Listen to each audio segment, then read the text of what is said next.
we wanted to find Lizzie. I mean, that was the only goal. But with each new piece of evidence found, reality sets in. And you can imagine once we start seeing blood on the ground and a knife with blood on it, the thinking is that we may be looking for a body.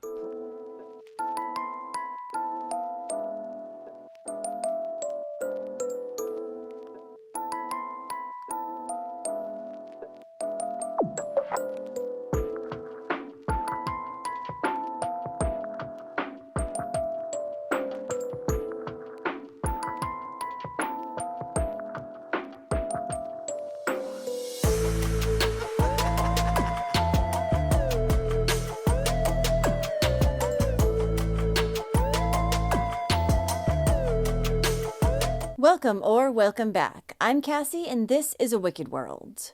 So the story I have for you today is about a mother who tried to help out a family member, but her kindness would soon come back to haunt her in the worst possible way. This is the story of Elizabeth Shelley.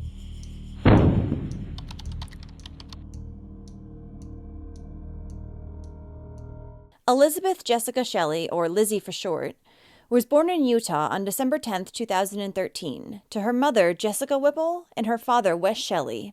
She was spunky, sweet, caring, and curious. Lizzie also had a big imagination, and she loved picking flowers, exploring nature, and rainbows. Since Lizzie's biological father hadn't been a part of her life in years, the little girl lived in Logan, Utah, with her mother, Jessica, and Jessica's fiancé, who was named Dietrich Black. Lizzie's younger sister, Maddie, also lived there. On the morning of Saturday, May 25, 2019, around 9:30 in the morning, Jessica woke up and went into her daughter Lizzie's room, which was right next door to her room. She wanted to see if she was awake yet because they had a big day planned that day.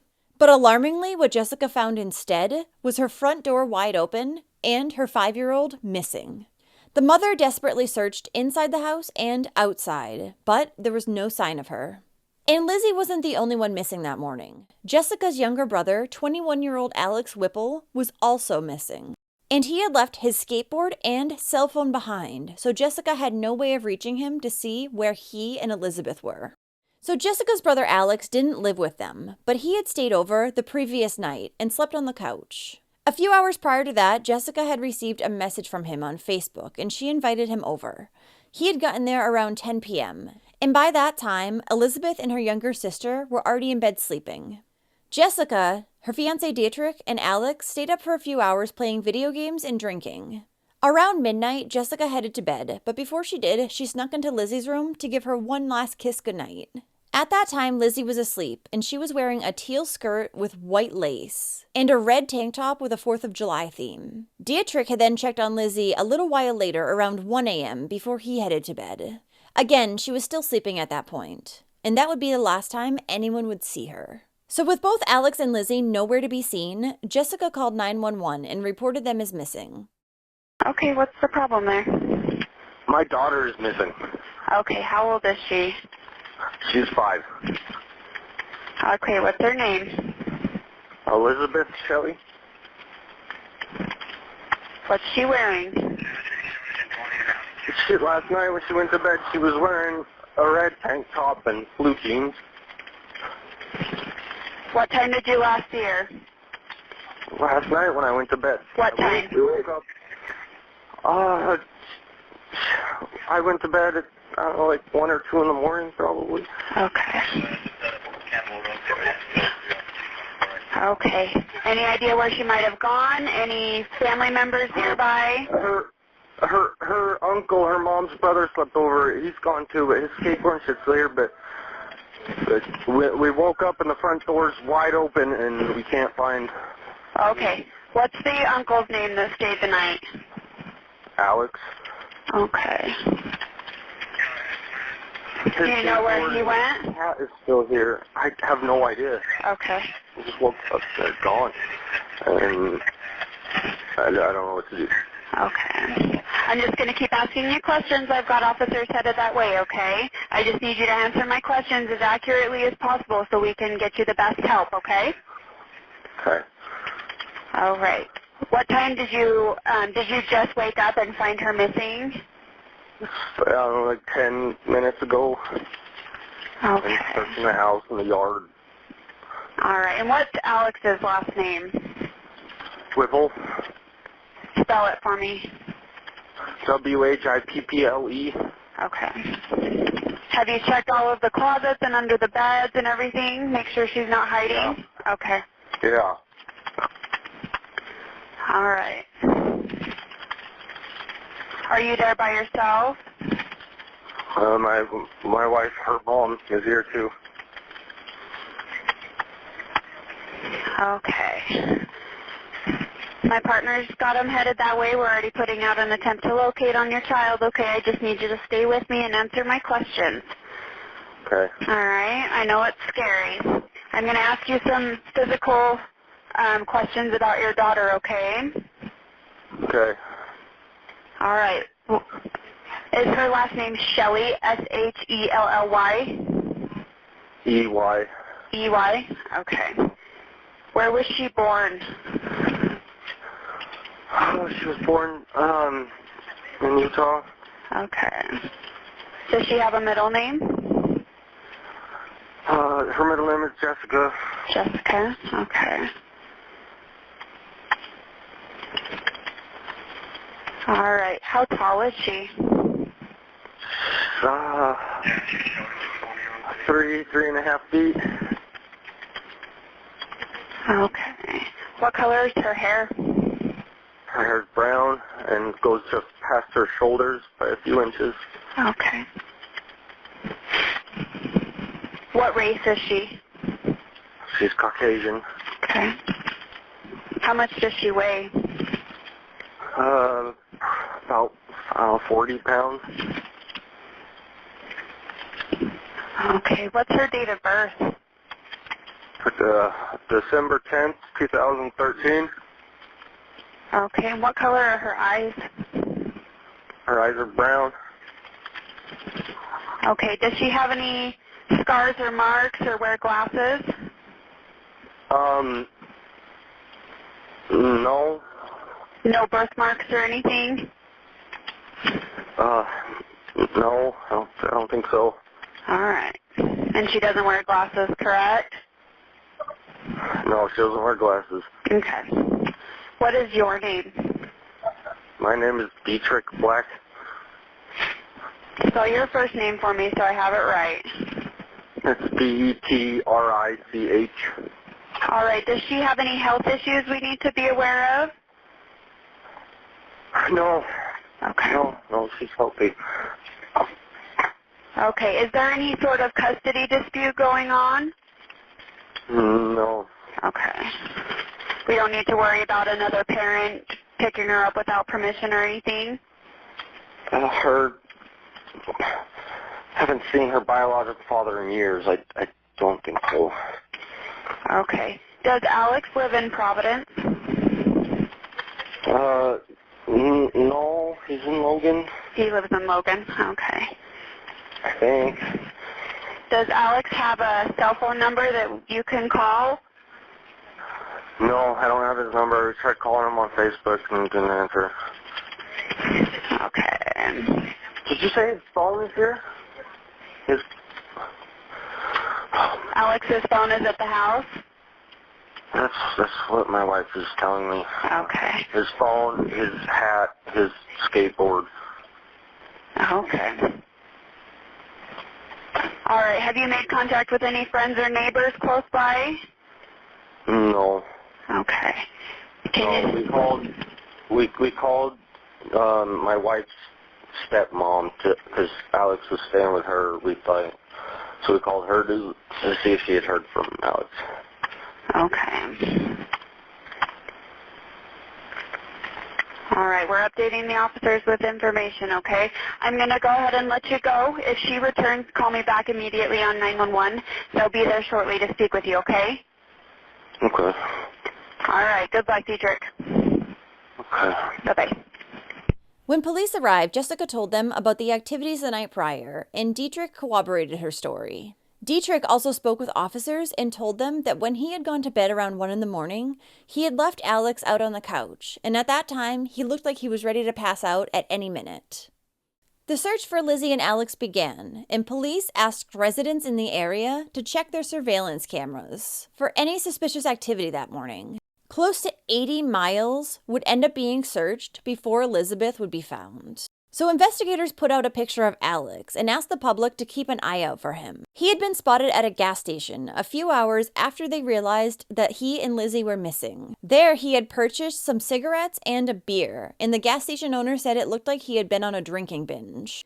And not long after the search began, police officers located several items of interest not far from the home. Police, however, were not yet saying what these items were. But after being forensically tested, they showed that both Alex and Lizzie had been outside in that area.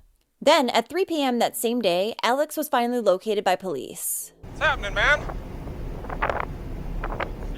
You're kind of out in the middle of nowhere. Yeah. What's your name, dude? Is that important? Yeah, it is. What's your name? Identify yourself, and you can be on your way. Because we're trying to find somebody. That's not me. No. Why not? Well, this is rude. I don't even know you. Like, can I not enjoy my scenes? Right now, no. Why? Because I have to know who you are. But you don't even... I'm being really patient with you, man. I didn't do anything wrong. Stop. Stop Alex, right stop. now. Put your hands on the back of your head right now, Alex. Right now. Right now.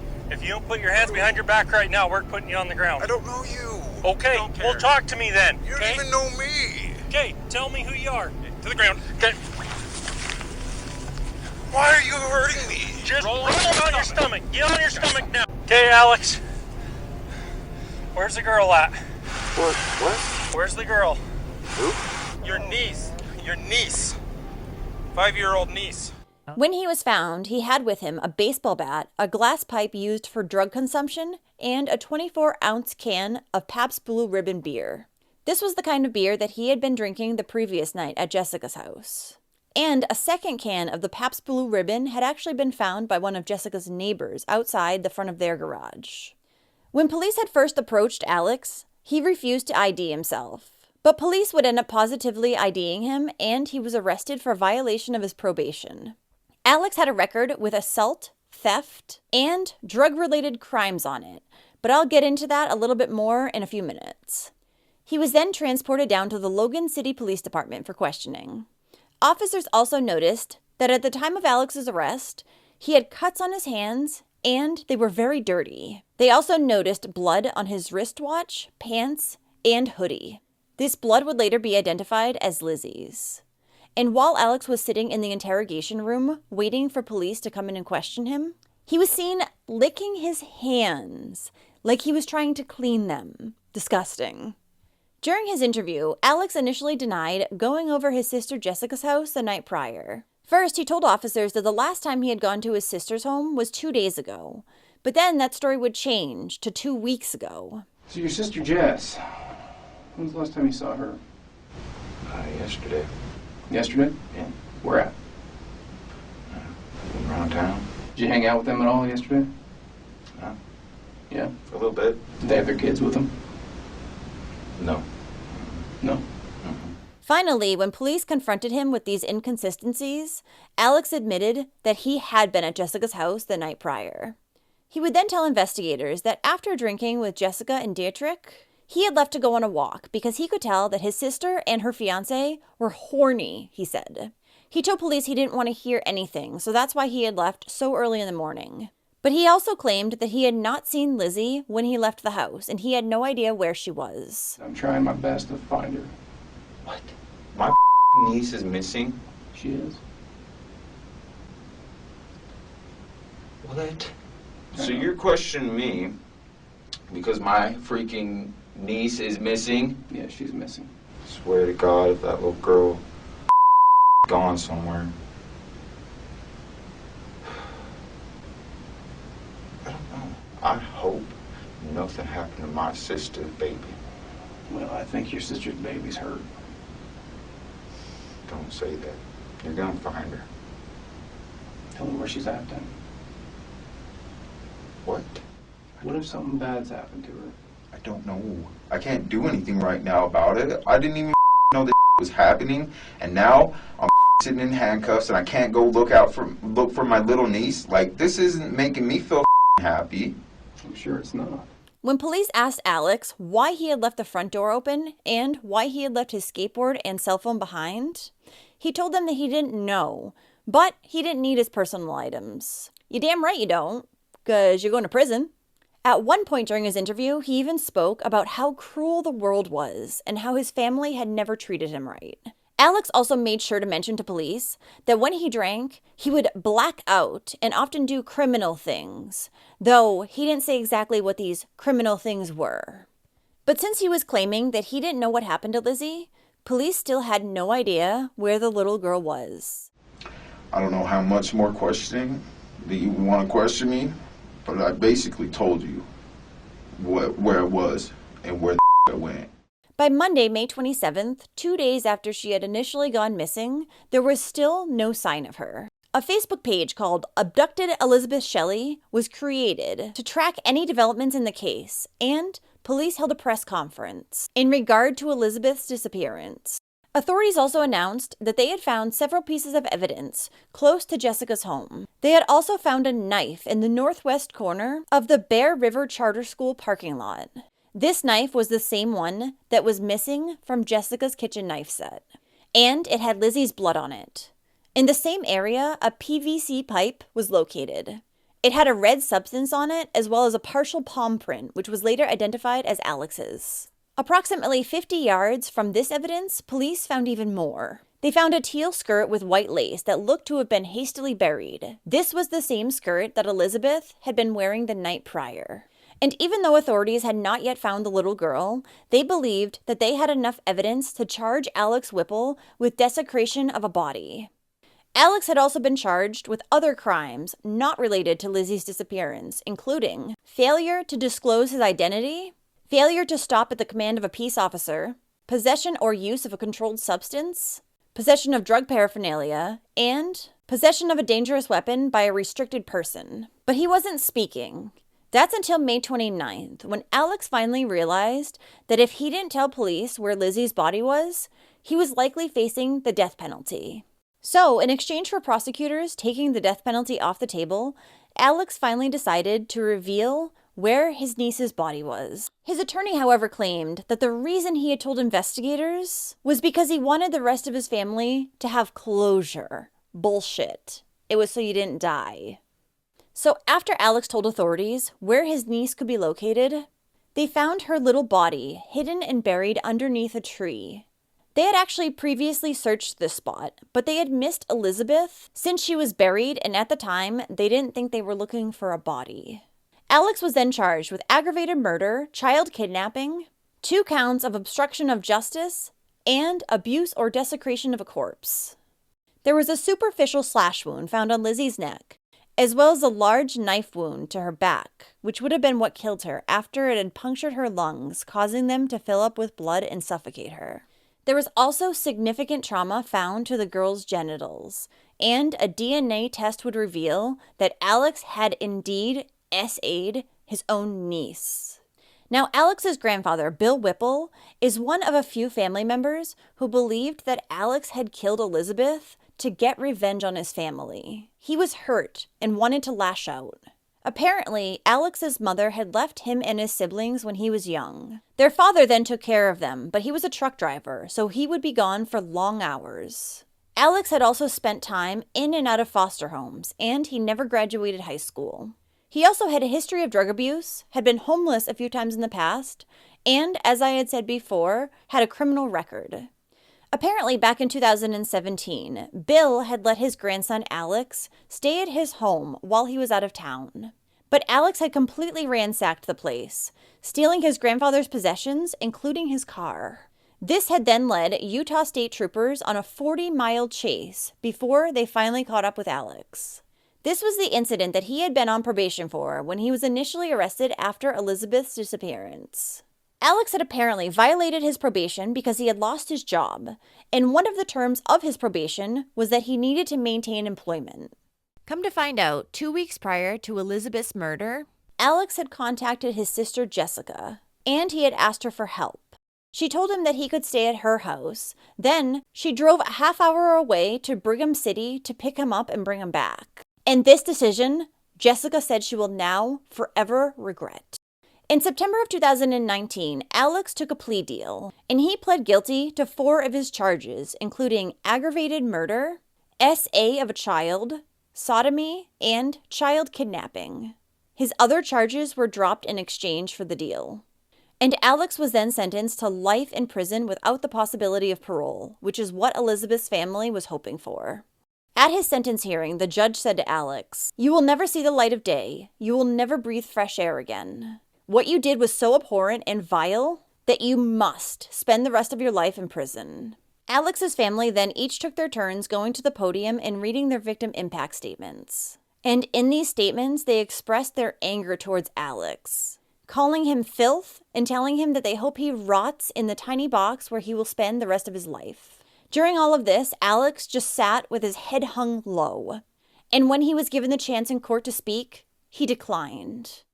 After the sentencing, Lizzie's mother, Jessica, and her other family members stood outside the courthouse and released butterflies in Lizzie's memory, the beautiful and bright girl who was kind and exuded sunshine. A memorial service was held for Elizabeth on June 3, 2019. Her funeral was then held the following day, June 4th, and she was buried in a small white coffin that had rainbow-colored butterflies and the words "Live like Lizzie" on it. Since Lizzie loved picking flowers, her mom and dad asked everyone in attendance to bring some picked flowers with them to lay on the little girl's coffin. Whipple pleaded guilty to the crime. At his sentencing, he never spoke, never apologized to his sister, and in the end, police had kept their promise. Lizzie was given a proper burial. I think she's in a happy place now. I think she's a beautiful little girl that her life had a lot of chance here, and it was taken by someone evil, but she's got a chance to flourish and live like a butterfly.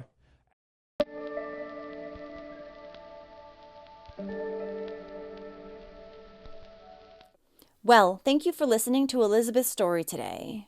I wonder if Alex already had in his head the plan to kill his niece prior to going to his sister's house that night. If not, what made him suddenly commit such a horrific crime? What Alex did to Elizabeth is normally something that you see strangers doing to children, not family. And I'm glad that Alex kept his mouth shut in court when he was asked if he wanted to say anything, because nothing that could have come out of his mouth would have made even the tiniest bit of difference after what he did. So if you like true crime and you want to hear it from me, then don't forget to hit that subscribe button below and turn on those notifications too, so you'll know when I upload a new video, which is at least once every week. Thanks for watching A Wicked World today. Until next time, take care guys. Bye. Thank you to all the patrons of A Wicked World. Now, there's even more of A Wicked World on Patreon. So check it out at patreon.com/awickedworld or use the Patreon app. You'll have access to exclusive videos each month and more. Any support truly helps to make sure the victims never get forgotten and to highlight the shortcomings of society associated with each case. Do you have a suggestion for a case you'd like to see me cover? If so, send me an email at awickedworldtruecrime@gmail.com.